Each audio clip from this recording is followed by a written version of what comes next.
নমস্কাৰ ছাত্ৰ ছাত্ৰীসকল, আমাৰ আজিৰ এই ভিডিঅ'টিত আমি শুদ্ধ উচ্চাৰণে পাঠ কৰিবলৈ শিকিম ক্লাছ 8ৰ হিন্দী পল্লৱ ভাগ 3ৰ চেপ্টাৰ নম্বৰ 2 কাশ্মীৰী চেপ পাট্টি। ছাত্ৰ ছাত্ৰীসকল, যদি এই ভিডিঅ'টি ভাল লাগে তেন্তে ভিডিঅ'টিত এটি লাইক কৰি দিবা আৰু চেনেলটো ছাবস্ক্ৰাইব কৰা নাথাকিলে ছাবস্ক্ৰাইব কৰি বেল আইকনটি অন কৰি থবা, যাতে নতুন ভিডিঅ'বিলাকৰ ন'টিফিকেশ্যন তোমালোকে পোনপ্ৰথমে লাভ কৰা। সো ষ্টুডেণ্টছ, এতিয়া তোমালোকৰ টেক্সটবুকখনৰ পেজ নম্বৰ 12 উলিয়াই লৈ চোৱা। पाठ 2 कश्मीरी सेब।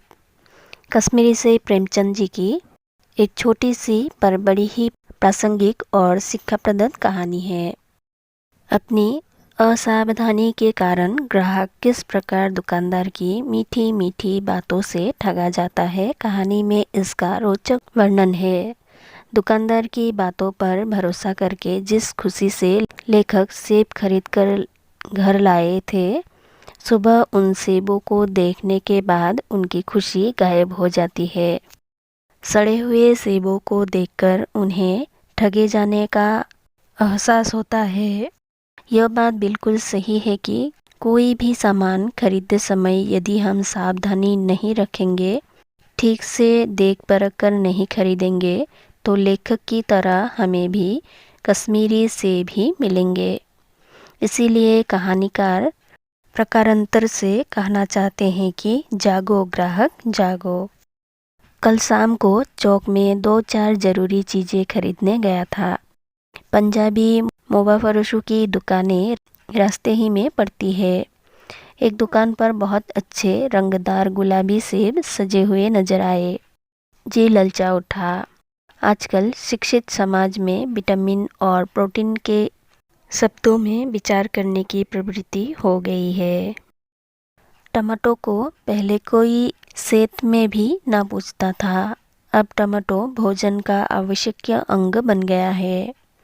गाजर भी पहले गरीबों के पेट भरने की चीज़ थी। अमीर लोग तो उसका हलवा ही खाते थे, मगर अब पता चला है कि गाजर में भी बहुत विटामिन है। इसीलिए गाजर को भी मेज़ों पर स्थान मिलने लगा है। और सेब के विषय में तो कहा जाने लगा है कि एक सेब रोज़ खाइए तो आपको डॉक्टरों की ज़रूरत ना रहेगी। डॉक्टर से बचने के लिए हम नीम कोड़ी तक खाने को तैयार हो सकते हैं। सेब तो रस और स्वाद में अगर आम से बढ़कर नहीं है तो घटकर भी नहीं है। हाँ, बनारस के लंगड़े और लखनऊ के दशहरी और मुंबई के अल्फांसो की बात दूसरी है। उनके टक्कर का फल तो संसार में दूसरा नहीं है, मगर उनमें विटामिन और प्रोटीन है या नहीं है, तो काफ़ी है या नहीं, इन विषयों पर अभी किसी पश्चिमी डॉक्टर की व्यवस्था देखने में नहीं आई। सेब को यह व्यवस्था मिल चुकी है। अब वो केवल स्वाद की चीज़ नहीं है, उसमें गुण भी हैं। हमने दुकानदार से मोल भाव किया और 8 सेर सेब मांगे। दुकानदार ने कहा, बाबूजी बड़े मज़ेदार सेब आए हैं, खास कश्मीर के, आप ले जाएं, खाकर तबीयत खुश हो जाएगी। मैंने रुमाल निकालकर उसे देते हुए कहा, चुन चुन कर रखना। दुकानदार ने तराजू उठाई और अपने नौकर से बोला, लोंडे 8 सेर सेब निकाल ला, चुनकर लाना। लोंडा 4 सेब लाया। दुकानदार ने तोला, एक लिफाफे में उन्हें रखा और रुमाल में बांधकर मुझे दे दिया। मैंने 4 आने उसके हाथ में रखे। घर आकर लिफाफा ज्यों का त्यों रख दिया। रात को सेब या कोई दूसरी फल खाने का कायदा नहीं है। फल खाने का समय तो प्रातःकाल है। आज सुबह मुंह हाथ धोकर जो नाश्ता करने के लिए एक सेब निकाला तो सड़ा हुआ था।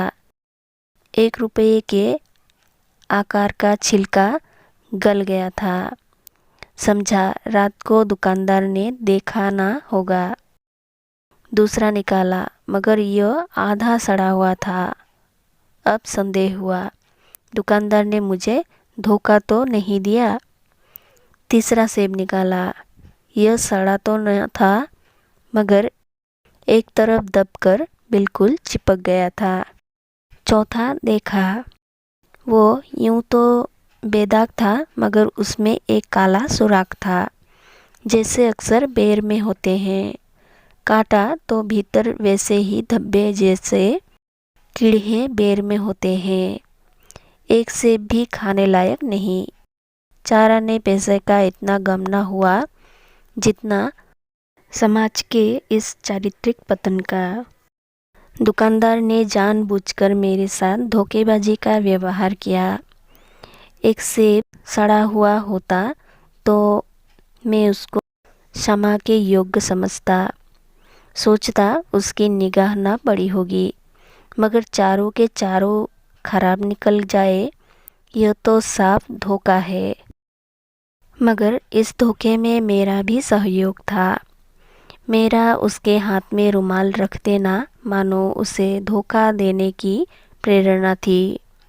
उसने भाप लिया कि यह महाशय अपनी आँखों से काम लेने वाले जीव नहीं हैं और न इतने चौकस हैं कि घर से लौटाने आए। आदमी बेईमानी तभी करता है जब उसे अवसर मिलता है। बेईमानी का अवसर देना, चाहे वो अपने ढीलेपन से हो या सहज विश्वास से, बेईमानी में सहयोग देना है।